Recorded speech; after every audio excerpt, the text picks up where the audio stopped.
53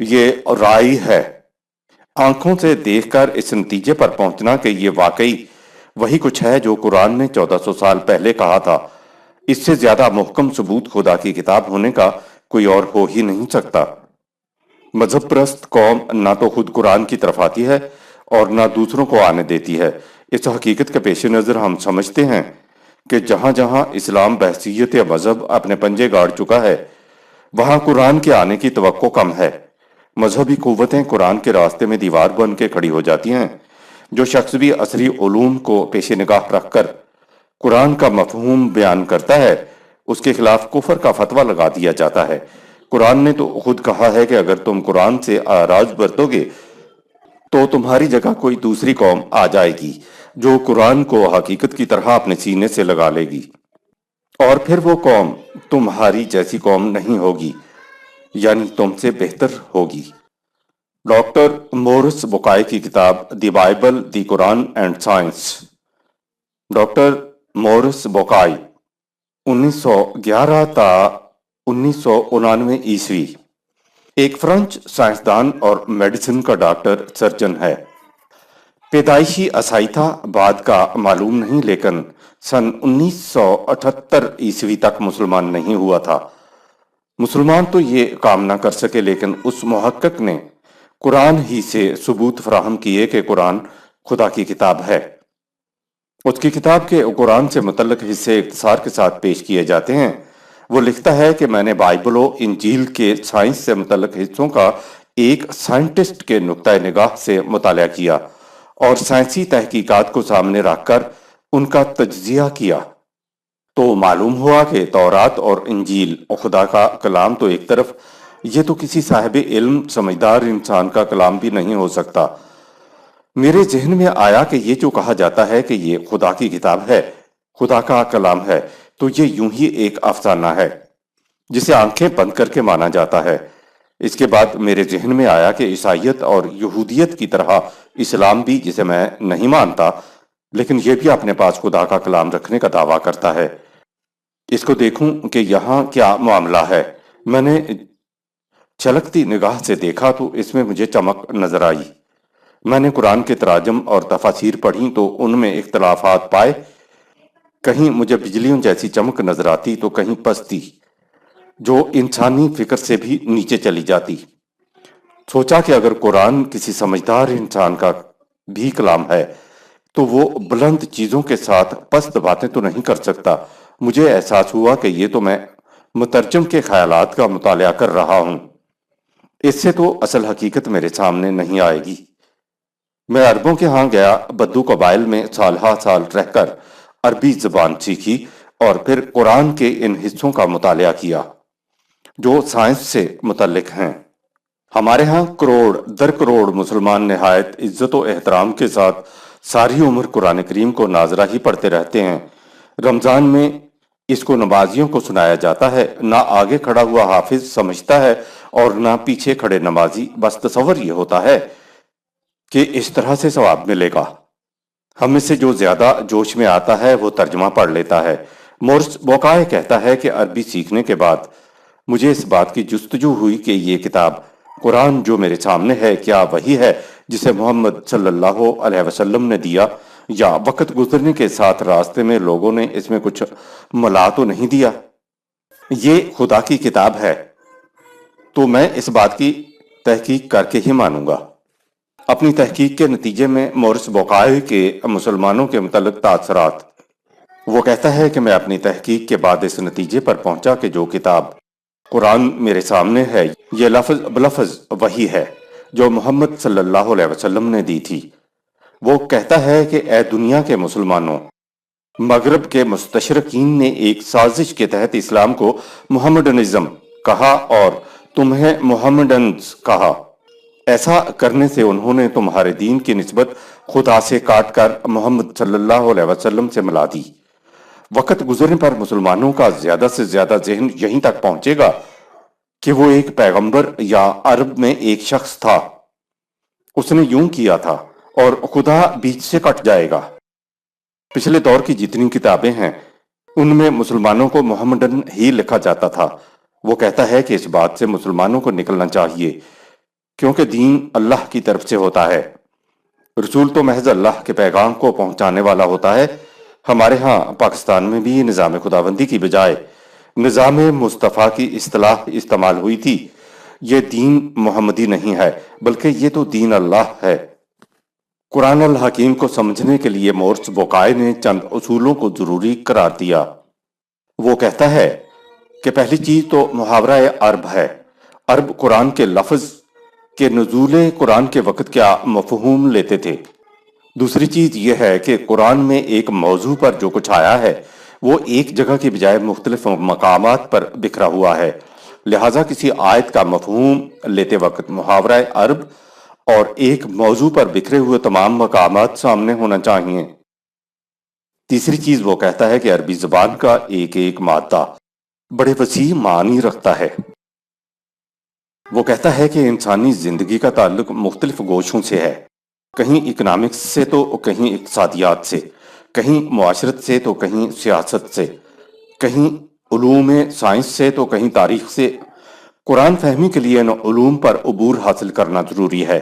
ظاہر ہے کہ تمام علوم پر عبور حاصل کرنا ایک شخص کے لیے ممکن نہیں، اس لیے جدید علوم کے ماہرین کی کمیٹی کا یہ کام ہوگا کہ وہ قرآن کا مفہوم متعین کرے۔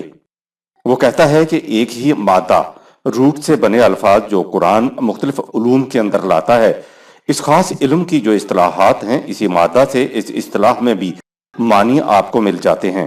وہ کہتا ہے کہ یہ بات بڑی غلط ہے کہ ہم ایک علم کے دائرے کے اندر کسی ایک لفظ کا جو مفہوم لیں وہ تمام علوم میں لیتے چلے جائیں۔ ہم جانتے ہیں کہ انگریزی کا ایک لفظ اکنامکس میں کچھ اور معنی دیتا ہے، تاریخ میں کچھ اور معنی دیتا ہے اور معاشرت میں کچھ اور معنی دیتا ہے، حالانکہ وہ ایک ہی اصطلاح ہوتی ہے۔ مثلا آپ اکاؤنٹ کو دیکھیں کہ اکاؤنٹیبلٹی کیا ہوتی ہے، بینک والا اکاؤنٹ کیا ہوتا ہے، اکاؤنٹ فار کیا ہوتا ہے، اور آن اکاؤنٹ آف کیا ہوتا ہے۔ یہ بات مورس بوکائے نے سمجھائی کہ عربی مفردات مادوں کے جو معنی آپ ایک علم کے ضمن میں لیں تو ہر جگہ ان الفاظ کے وہی معنی نہ لیتے چلے جائیں۔ وہ کہتا ہے کہ ہر علم میں اس کے لیے اس علم کی اصطلاح ہوگی، لیکن شرط یہ ہے کہ آپ لفظ کے مادے کی بنیادی معنی سے نہ ہٹیں۔ اگر آپ لفظ کے مادہ روٹ کے بنیادی معنی سے ہٹ گئے تو یہ قرآن کے اندر تحریف ہوگی، اور اگر آپ مادہ کے بنیادی معنی کے مطابق رہیں گے تو یہ قرآن کے مطابق ہوگا۔ مورس بوکائے کے نزدیک کسی دور میں کیے گئے تراجم و تفاسیر ابدی نہیں ہو سکتی۔ وہ کہتا ہے کہ سابقہ دور کے تراجم و تفاسیر میں تنسیخ نہیں کرتا، میں ان پر تنقید بھی نہیں کرتا، کیونکہ وہ لوگ اپنے علم و فہم سے بلند کوئی چیز بیان ہی نہیں کر سکتے تھے۔ اس زمانے میں علم انسانی اتنا بلند ہوا ہی نہیں تھا، لہٰذا وہ صرف اپنے علم کے مطابق ہی کچھ بیان کر سکتے تھے۔ اس میں سابقہ علماء کا نقص نہیں ہے، بلکہ جو کچھ انہوں نے بیان کیا ہے وہ انسانی علم کی سطح کی وجہ سے بیان ہوا، لیکن اب علم انسانی کی سطح کافی بلند ہو چکی ہے، لہٰذا یہ کس طرح ممکن ہے کہ ہم سابقہ علماء کی ذہنی سطح کے پابند رہیں؟ یہ غلط ہے۔ وہ اس بات کا اعتراف کرتا ہے کہ جو کچھ میں آج کہوں گا وہ نظریات ہوں گے، مسلمات A priori. نہیں ہوں گے۔ سائنس میں نظریات تھیوریز ہوتی ہیں، وہ ابھی ثابت نہیں ہوئی ہوتی، یعنی پایہ ثبوت تک نہیں پہنچی ہوتی۔ نظریات عرصہ گزرنے پر یا تو مسترد ہو جاتے ہیں یا پایہ ثبوت تک پہنچ کر مسلمات بن جاتے ہیں۔ وہ کہتا ہے کہ میں نظریات کی بجائے مسلمات پر، یعنی ثابت ہو چکے سائنٹیفک علوم پر جو کلیہ کی حیثیت اختیار کر چکے ہیں، قرآن کی آیات کو پرکھوں گا، کیونکہ قرآن نظریات سے آگے جاتا ہے۔ آگے جب ہم پرکھیں گے تو واضح ہو جائے گا کہ واقعی 1400 سال پہلے کا قرآن کا بیان آج کی اس تحقیق کے مطابق ہے جو مسلمات تسلیم کر لی گئی ہیں۔ وہ آج کے دور کے تراجم و تفاسیر میں غلطیوں کی وجہ یہ بتاتا ہے کہ ہم سابقہ تراجم و تفاسیر سے بندھے ہوئے ہیں۔ سابقہ دور میں جب ابھی انسانی علم اتنا بلند نہیں ہوا تھا تو ان کے پاس معقول عذر تھا کہ وہ اس سے زیادہ نہیں سمجھ سکے۔ علوم سائنس کے انکشافات کا شکریہ کہ اس نے ہمیں قرآن سمجھنے کی توفیق عطا کر دی۔ ان کی کتاب سے چند مثالیں پیش کی جاتی ہیں۔ نمبر 1، کائناتی کروں سے متعلق بیان۔ وَهُوَ الَّذِي خَلَقَ اللَّيْلَ وَالنَّهَارَ وَالشَّمْسَ وَالْقَمَرَ كُلٌّ فِي فَلَكٍ يَسْبَحُونَ۔ سورہ 21 آیت نمبر 33۔ سائنسی انکشافات سے قبل اس آیت کا ترجمہ کیا جاتا تھا، اللہ وہ ہے جس نے رات اور دن، چاند اور سورج اور باقی سب کو تخلیق کیا، یہ سب اپنے اپنے گھر میں پھر رہے ہیں۔ مورس بکائے اس آیت سے دو الفاظ لیتا ہے۔ اے فلکن، اس کے معنی وہ مدار، آربٹ متعین کرتا ہے، یعنی وہ سیکٹر یا ایریا جس کے اندر ایک کرہ محدود رہتا ہے۔ وہ کہتا ہے کہ چاند، سورج اور دیگر سیارے اور ستارے تمام اپنے اپنے مدار، آربٹ کے اندر گردش کر رہے ہیں۔ فلکن، فلک کے معنی وہ راستہ ہے، وہ آربٹ ہے جس کے اندر کرہ پھر رہا ہے، محو گردش ہے۔ قرآن 1400 سال پہلے یہ بات کہہ رہا ہے، جب ابھی کروں کا تصور بھی نہیں تھا، کم از کم زمین کو تو ساکن ہی مانا جاتا تھا۔ قرآن کہہ رہا ہے کہ ان میں سے ہر کرہ اپنے مدار کے اندر گردش کر رہا ہے۔ بی، یسبحون، اس لفظ کا مادہ سین بے ہے، سبحہ ہے۔ اس کے بنیادی معنی ہے جسم کی اندرونی توانائی کو استعمال کرتے ہوئے پورے ہاتھ پھیلا کر تیزی کے ساتھ تیرنا، یا گھوڑے کا جسم کی پوری توانائی استعمال کرتے ہوئے سرپٹ دوڑنا، یعنی تیز دوڑنا۔ مورس بکائے کہتا ہے کہ کسی چیز کو متحرک کرنے کے لیے باہر سے توانائی کی ضرورت ہوتی ہے، جیسے انجن پر چڑھے پٹے کو جب انجن گھماتا ہے تو گاڑی چلنے لگتی ہے۔ ایسی حرکت کے لیے سبحہ کا لفظ استعمال نہیں ہوتا۔ اس نے کہا کہ کوئی چیز اپنی اندرونی قوت کے زور پر متحرک ہو تو اس کے لیے سبحہ کا لفظ استعمال ہوتا ہے۔ پانی میں تیرنے والے کو کوئی باہر سے دھکا نہیں دیتا، وہ اپنے اندر کی قوت کے زور پر تیر رہا ہوتا ہے۔ اسی طرح گھوڑا دوڑ رہا ہو تو کوئی اس کو آگے یا پیچھے سے حرکت نہیں دیتا، وہ اپنے جسم کی توانائی کے زور پر دوڑ رہا ہوتا ہے۔ وہ کہتا ہے کہ جو حرکت جسم کی اندرونی قوت کے زور پر ہو اس کو سبحہ کہتے ہیں۔ یہ بات قرآن نے 1400 سال پہلے کہی۔ آج سائنس انکشاف کر رہی ہے کہ کرے اپنی اندرونی قوت کے زور پر محو گردش ہیں۔ یہ لکھنے کے بعد وہ کہتا ہے کہ اے دنیا کے دانشورو، بتاؤ 1400 سال قبل کون اس لفظ کو استعمال کر سکتا تھا؟ کیا کسی انسان کے ذہن میں یہ بات آ سکتی تھی؟ اگر یہ بات کہنے والا خدا نہیں ہے تو وہ کون ہے؟ اس زمانے میں یہ بات کسی کے ذہن میں نہیں آ سکتی تھی کہ کرے اپنے زور درون سے محو گردش ہیں۔ یہ آج سائنس انکشاف کر رہی ہے کہ کروں کے اندر توانائی ہے جس کے زور پر یہ متحرک ہیں۔ عربی زبان میں اگر کسی چیز کو کوئی دوسرا متحرک کرے تو اس کے لیے الگ لفظ ہے، اور جو خود اپنی قوت کے زور پر متحرک ہو اس کے لیے الگ لفظ سبحہ ہے۔ مورس بکائے کہتا ہے کہ یہ بات صرف وہی کہہ سکتا تھا جسے 1400 سال قبل کروں کے اس طرح متحرک ہونے کا علم ہوتا۔ تو بتاؤ اے دنیا کے دانشورو، یہ بات خدا کے سوا اور کون کہہ سکتا تھا؟ وہ کہتا ہے کہ یہ تو آج کی سائنس نے بتایا ہے کہ کرے اپنے زور درون سے متحرک ہیں۔ نمبر 2، قرآن حکیم کی روشنی میں ارض و سما کو عبور کرنے کے بارے میں مورس بکائے کی تحقیق۔ یا معشر الجن والانس ان استطعتم ان تنفذوا من اقطار السماوات والارض فانفذوا لا تنفذون الا بسلطان، سورہ 55 آیت نمبر 33۔ سورہ الرحمن کی یہ آیت قرآن کریم کی مشکل ترین آیت تھی۔ مورس بکائے کے سمجھانے سے آج سمجھ میں آ گئی ہے۔ عام ترجمہ تو یہی ہے کہ اے جنوں اور انسانوں کے گروہوں، اگر تم سے ہو سکے تو آسمانوں اور زمین کے کناروں سے نکل بھاگو، تم نہیں نکل سکتے سوائے سلطان یعنی سند کے۔ سلطان سند کے علاوہ قوت کو بھی کہتے ہیں۔ سابقہ ترجمے پر تنقید کی بات نہیں ہے، کیونکہ اس دور میں علم انسانی اتنا ہی تھا۔ غلطی ہماری ہے جو ہم سابقہ تراجم کو حرف آخر سمجھے بیٹھے ہیں۔ اس آیت میں لفظ تنفذو کا ترجمہ ہم نکل بھاگنا ہی کرتے چلے گئے۔ مورس بکائے کہتا ہے کہ جب نفذ کے بعد من آئے تو مطلب ہوتا ہے تیر کی طرح کسی چیز کے آر پار ہو جانا، اور اگر نفذ اکیلا آئے تو اس کے بعد من نہ آئے تو اس کے معنی کسی چیز کا چھید کرنا ہوتا ہے۔ اس آیت میں لفظ کے بعد من آیا ہے، آپ دیکھ رہے ہیں یہ محقق کتنی گہرائی میں اتر رہا ہے۔ ان استطاعتم ان تنفذوا، سورہ 55 آیت نمبر 33 کے بارے میں وہ کہتا ہے کہ انگریزی زبان کی وسعت کے باوجود اس زبان میں ان کا ترجمہ اف ہی ہے، کوئی دوسرا لفظ نہیں ہے۔ اسی طرح ہمارے ہاں اردو میں بھی ان کے ترجمے کے لیے لفظ اگر ہی ہے، لیکن عربی زبان میں اف اور اگر لفظ کے لیے 3 لفظ از یا ازا، لو اور ان ہیں۔ محقق کہتا ہے کہ عربی میں از یا ازا اس وقت بولتے ہیں جب کوئی چیز لینا ممکن ہو۔ مثلا اگر میں وہاں گیا تو میں فلاں چیز حاصل کر لوں گا یا فلاں کام کر لوں گا۔ اس فکر میں اگر شرط ہے، شرط تو ہو لیکن کام ممکن ہو تو عرب ازا کہتا ہے۔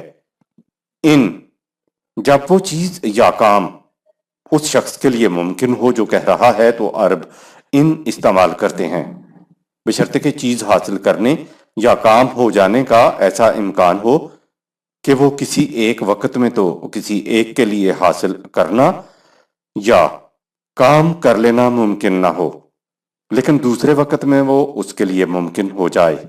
جب ایسی صورتحال ہو تو عرب ان استعمال کرتے ہیں۔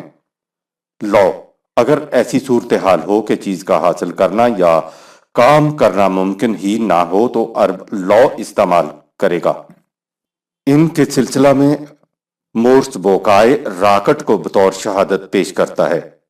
مورس بوکائے کہتا ہے کہ اس آیت میں ان استطاعتم آیا ہوا ہے کہ اگر تم میں استطاعت ہو، اگر تم یہ کر سکتے ہو تو کرو۔ سوال یہ کہ یہاں ان کیوں آیا ہے؟ ان بتا رہا ہے کہ اے نزول قرآن کے وقت کے انسانوں، اقطار السماوات اور ارض سے اگر تم آج باہر نہیں نکل سکتے تو آئندہ باہر نکل سکنا ممکن ہو جائے گا۔ ہمیشہ کے لیے یہ ناممکنات میں سے نہیں ہے۔ آج انسان اقطار السماوات اور ارض سے باہر جا رہا ہے۔ قرآن نے کہا ہے لا تنفذون الا بسلطان، سورہ 55 آیت نمبر 33۔ جب سلطان، قوت حاصل ہو جائے گی تو تمہارے لیے نفذ یعنی اقطار السماوات والارض سے نکلنا ممکن ہو جائے گا۔ اگر سلطان نہیں ہے تو یہ ممکن نہیں ہوگا۔ سلطان کے ساتھ اور سلطان کے بغیر دونوں معنی ان اپنے اندر رکھتا ہے۔ اس زمانے میں تو انسانوں کو سلطان حاصل نہیں تھا، اس لیے وہاں کا ان تو یہی تھا کہ یہ ممکن نہیں۔ وہ محقق کہتا ہے کہ جب پہلی دفعہ فضا کو چیرتا ہوا راکٹ آگے گیا اور جب میں نے دیکھا تو لفظ نفذ کے معنی سمجھ میں آئے کہ وہ تیر کی طرح چیرتا ہوا فضا سے آر پار ہو رہا تھا، درمیان میں نہیں لٹک رہا تھا۔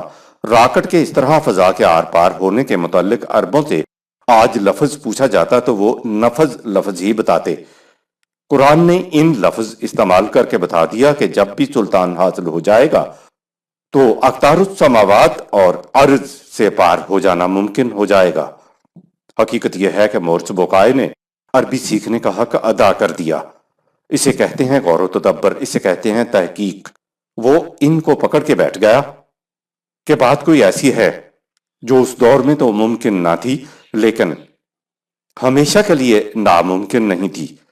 وہ کہتا ہے کہ انسان کے اندر غیر نشو و نما صلاحیتیں موجود ہیں۔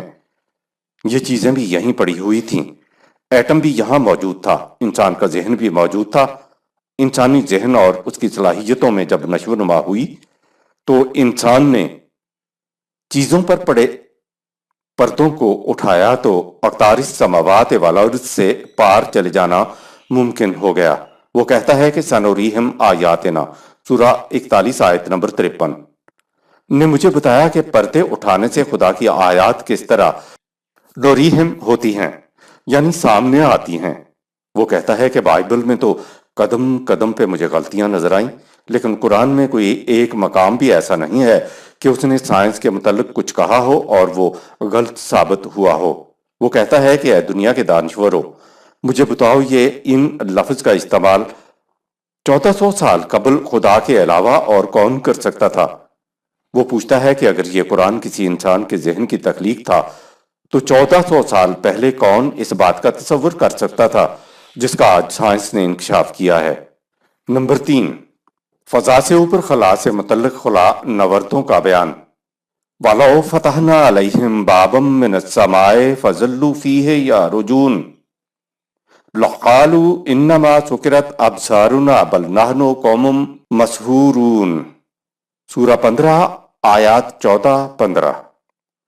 ان آیات کا عمومی ترجمہ کیا جاتا ہے کہ اگر ہم ان کے سامنے آسمان کا کوئی دروازہ بھی کھول دیتے اور اس میں دن بھر چڑھتے بھی رہتے تو یہ کہتے کہ ہمیں تو کچھ نظر نہیں آتا، ہماری آنکھوں نے دھوکہ کھایا ہے، ہم پہ کسی نے جادو کر دیا ہے۔ زمین سے 12 یا 14 میل اوپر تک فضا ایٹماسفیئر ہے، اس کے اندر روشنی ہے، انسان فضا میں دیکھ سکتا ہے۔ فضا کے پار کر لینے کے بعد خلا نورد کہتے ہیں کہ اس کے بعد ہم نہیں کہہ سکتے کہ وہاں کیا کیفیت ہوئی۔ فضا ختم ہو جانے کے بعد خلا میں روشنی ختم ہو گئی، ہمیں ایسا نظر آیا جیسے ہم پاگل ہو رہے ہیں، اندھیرا چھا رہا ہے، ہم کہیں گے کہ ہمیں کیا ہو گیا ہے۔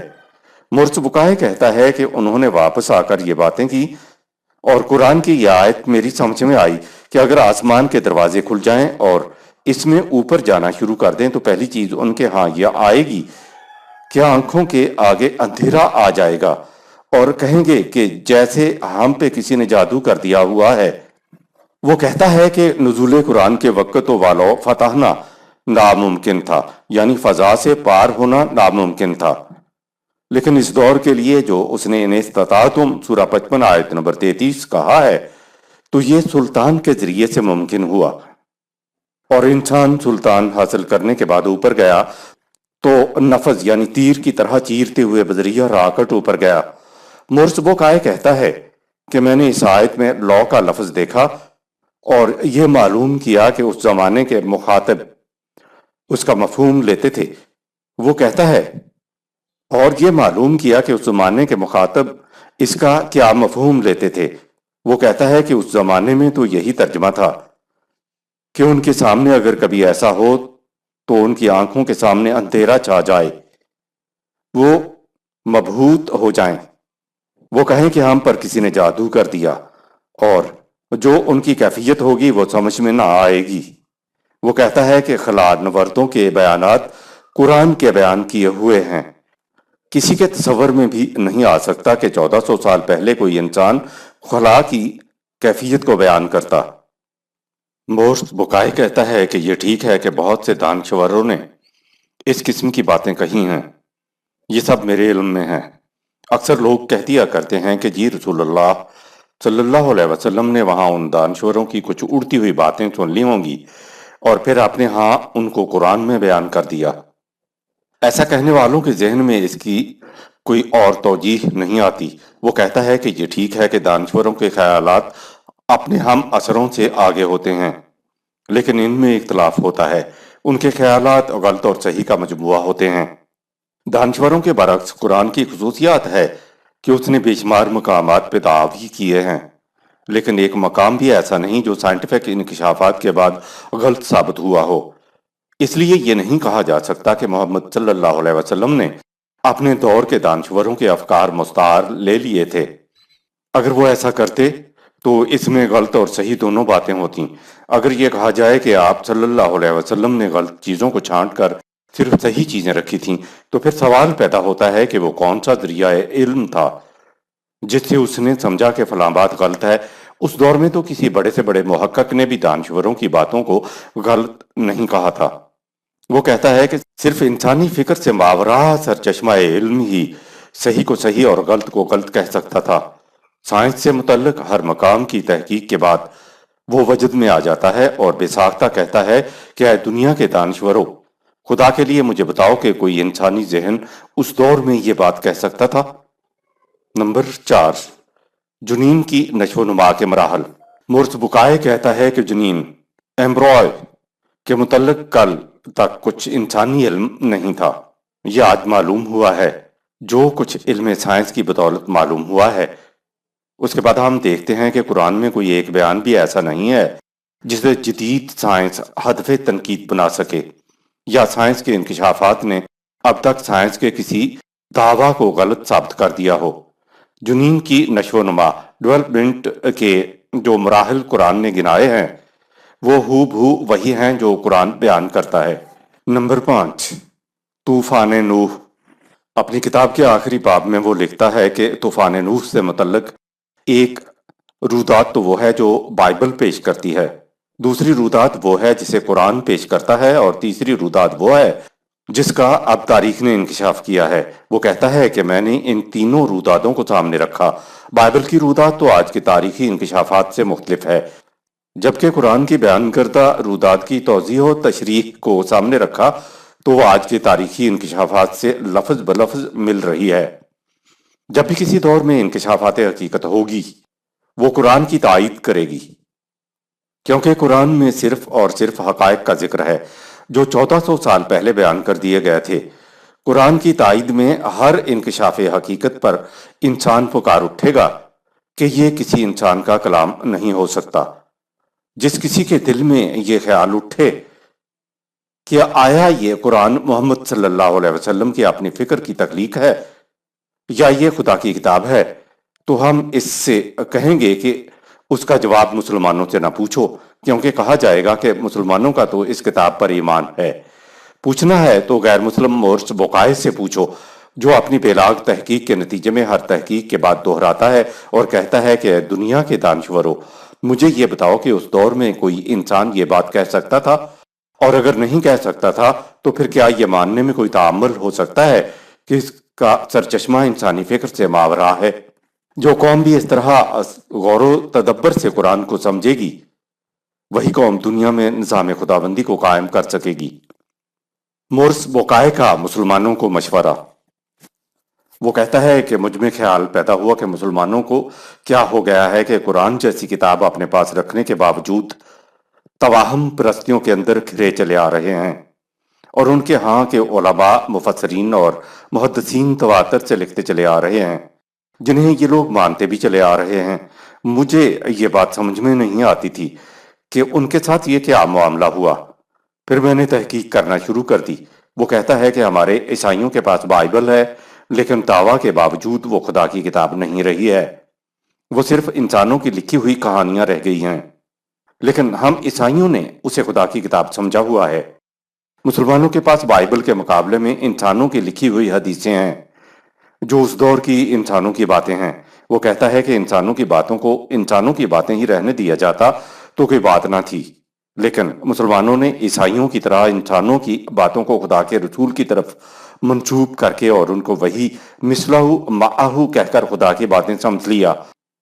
نتیجہ یہ ہوا کہ آنکھیں بند کر کے مانتے چلے آئے۔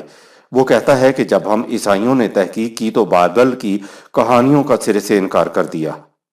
وہ کہتا ہے کہ مسلمانوں کے ہاں یہی حیثیت حدیثوں کی ہے۔ وہ حدیثوں سے مثال لاتا ہے اور کہتا ہے کہ دیکھیے یہ حدیث ہے اور یہ سائنس کے انکشافات ہیں جو آپس میں نہیں ملتے۔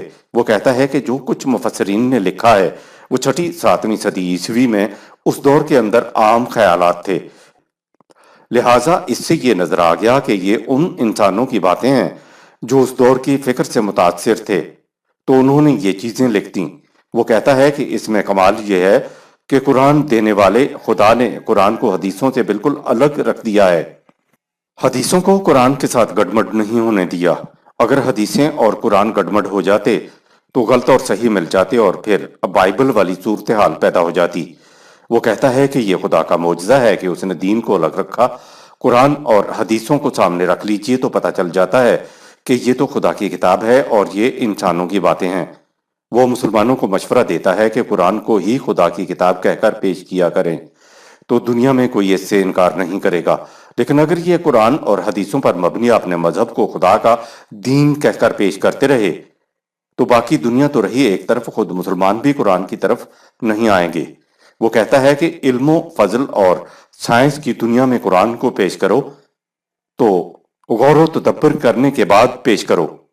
اس طرح پیش کرو گے تو دنیا کا کوئی اہل علم اس کو چیلنج نہیں کر سکے گا۔ مورس بوقائے کی کتاب the Bible, the Quran and science Urdu اور انگلش میں پاکستان کے اندر دستیاب ہے۔ اس کو لاہور اسلامک بک سروس نے چھاپا ہے۔ ہر انسان کے لیے کتاب کا مطالعہ مفید رہے گا۔ آیت نمبر 62۔ أَمَّن يُجِيبُ الْمُضْطَرَّ إِذَا دَعَاهُ وَيَكْشِفُ السُّوءَ وَيَجْعَلُكُمْ خُلَفَاءَ الْأَرْضِ أَإِلَٰهٌ مَّعَ اللَّهِ قَلِيلًا مَّا تَذَكَّرُونَ۔ کیا وہ قابل حمد و ستائش ہیں جن کی تم خدا کو چھوڑ کر پرستش کرتے ہو، یا وہ خدا جو محتاجوں اور محکوموں کی داد رسی کرتا ہے، جب وہ اسے پکارتے ہیں تو ان کی مشکلات دور کرتا ہے، اور وہ اپنے قانون کے مطابق حکومت و مملکت عطا کر دیتا ہے۔ سورہ 24 آیت نمبر 54-55۔ تو بتاؤ کیا خدا کے قانون کے علاوہ بھی کسی کا قانون ہے جو یہ کچھ کر سکتا ہو؟ لیکن ان میں بہت تھوڑے ہیں جو اس حقیقت کو پیش نظر رکھتے ہیں۔ دعا ہمارے مذہب اسلام ہی میں نہیں، دنیا کے تمام مذاہب میں شروع سے ہی ایک لا ینحل سا معمہ بنا چلا آ رہا ہے۔ اس موضوع پر ہم سورۃ الفاتحہ کی آیت نمبر 4 کے تحت سیر حاصل بحث کر چکے ہیں، وہاں ملاحظہ فرمائیں۔ آیت نمبر 63۔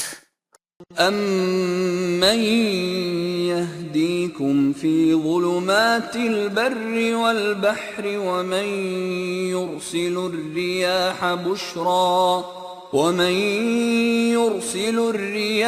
بُشْرًا بَيْنَ يَدَيْ رَحْمَتِهِ أَإِلَٰهٌ مَّعَ اللَّهِ تَعَالَى اللَّهُ عَمَّا يُشْرِكُونَ۔ کیا وہ قابل حمد و ستائش ہیں جن کی تم خدا کو چھوڑ کر پرستش کرتے ہو، یا وہ جو خشکی و تری کی تاریکیوں میں چاند ستاروں کی روشن قندیلوں سے تمہاری رہنمائی کرتا ہے، اور جو ہواؤں کو بارش برسنے سے پہلے خوشخبری بنا کر بھیجتا ہے؟ کیا روشنی مہیا کرنے اور بارش برسانے میں خدا کے قوانین کے ساتھ کسی اور ہستی کے قانون بھی شریک ہیں؟ حقیقت یہ ہے کہ خدا کی ذات اس سے بہت بلند ہے کہ اس کے ساتھ اور قوتوں کو بھی شریک کیا جائے۔ آیت نمبر 64۔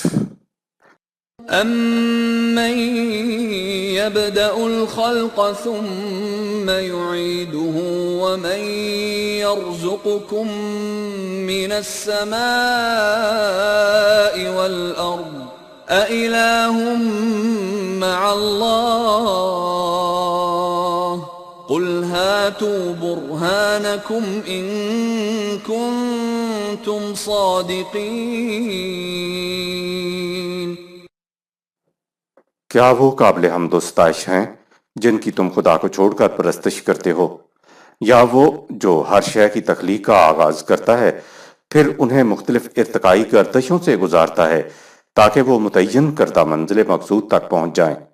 بتاؤ وہ کون ہے جس کا نظام ربوبیت فضا کی بلندیوں اور زمین کی پستیوں کی صلاحیتوں کے باہمی امتزاج سے تمہارے لیے سامان رزق پیدا کرتا ہے؟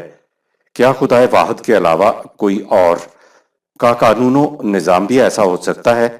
اگر تم سمجھتے ہو کہ خدا کے علاوہ اوروں کے قانون کی روح سے بھی ایسا ہو سکتا ہے تو تم اپنے دعویٰ کی تائید میں دلیل و برہان پیش کرو، اور دلیل و برہان تم پیش نہیں کر سکتے۔ سورہ 23 آیت نمبر 117۔ آیت نمبر 65۔ قُل لَّا يَعْلَمُ مَن فِي السَّمَاوَاتِ وَالْأَرْضِ الْغَيْبَ إِلَّا اللَّهُ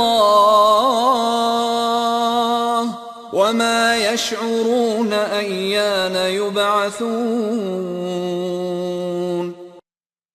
کہہ دو کہ کائنات کی پستیوں اور بلندیوں میں جو کچھ بھی پردہ غیب میں ہے اس کا علم اللہ کے سوا کسی کو بھی نہیں۔ رہے مردے تو انہیں پتہ بھی نہیں کہ وہ کب اٹھائے جائیں گے۔ اگر تمہیں یقین نہیں ہے تو دلیل و برہان لاؤ۔ سورہ 27 آیت نمبر 64۔ آیت نمبر 66۔ بل ادارك علمهم في الآخرة بل هم في شك منها بل هم منها عمون۔ اے رسول، مخالفین اخروی زندگی کے بارے میں الجھے ہوئے ہیں، بلکہ یہ لوگ اس کے بارے میں شک میں مبتلا ہیں۔ بلکہ یہ اس کی طرف سے بالکل آنکھیں بند کیے ہوئے ہیں۔ آیت نمبر 67۔ وقال الذين كفروا أإذا كنا ترابا وآباؤنا أإنا لمخرجون۔ یہ کافر کہتے ہیں کہ جب ہم اور ہمارے آباؤ اجداد مر کر مٹی ہو جائیں گے تو کیا ہم پھر زندہ کر کے اٹھا کھڑے کیے جائیں گے۔ آیت نمبر 68۔ لقد وعدنا هذا نحن وآباؤنا من قبل إن هذا إلا أساطير الأولين۔ کافر تنزن کہتے ہیں کہ دوبارہ اٹھانے کی دھمکی ہمیں بھی دی گئی اور ہمارے آباء و اجداد کو بھی، لیکن نہ تو ہم میں سے اور نہ ہی ہم آباء و اجداد میں سے آج تک کوئی زندہ ہوا، اس لیے یہ محض اگلے وقتوں کے لوگوں کی بیان کردہ کہانیاں ہیں جو دہرائی جا رہی ہیں۔ آیت نمبر 69۔ قل سيروا في الأرض فانظروا كيف كان عاقبة المجرمين۔ ان سے کہو غلط روش زندگی کی تباہی و بربادی دیکھنی ہو تو دنیا میں چلو پھرو اور تباہ شدہ بستیوں کے کھنڈرات کو دیکھو کہ جرائم کی روش اختیار کرنے والی اقوام کا کیا انجام ہوا۔ قانون مکافات عمل کی نتیجہ خیزی کے لیے تاریخ سے گواہی۔ قرآن کا دعویٰ ہے کہ کسی انسان کا چھوٹے سے چھوٹا عمل بھی ہمارا قانون مکافات عمل بلا نتیجہ نہیں رہنے دیتا۔ جو لوگ قرآن کے اس دعوے کو تسلیم کرتے تو قرآن ان کے سامنے تاریخی شواہد کے طور پر سابقہ کی تباہی کو مثال کے طور پر پیش کرتا ہے کہ اگر تمہیں یقین نہ ہو تو دنیا میں چلو پھرو اور ان اقوام کی تباہ شدہ بستیوں کے کھنڈرات کو دیکھو تو تمہیں ہمارے قانون مکافات عمل کا ثبوت مل جائے گا کہ اس مجرمین کا اسی دنیا میں کیا حال کر دیا تھا، بجائے اس کے کہ جرائم ختم کرنے کے لیے سزائیں سخت کی جائیں۔ عوام کے ذہنوں میں خدا کے قانون مکافات عمل کے تصور کو عام کرنے سے جرائم ختم ہو سکتے ہیں۔ یہ تصور عام ہو جائے تو اگر حکومت اقدار خداوندی کے مطابق قانون نہ بھی بنائے تو بھی اقدار کی خلاف ورزی اس ایمان کے بدولت نہیں کی جائے گی، کیونکہ اقدار کی خلاف ورزی سے دنیا و آخرت میں کہیں بچت نہیں ہے۔ آیت نمبر 70۔ ولا تحزن عليهم ولا تكن في ضيق مما يمكرون۔ اے رسول، مخالفین ایمان نہیں لا رہے ہیں تو اس سے افسردہ خاطر مت ہو اور نہ ان کی ان تدابیر و سازشوں سے فکر مند ہو جو یہ تیرے اور تیرے مشن کے خلاف چل رہے ہیں۔ صدق اللہ العظیم۔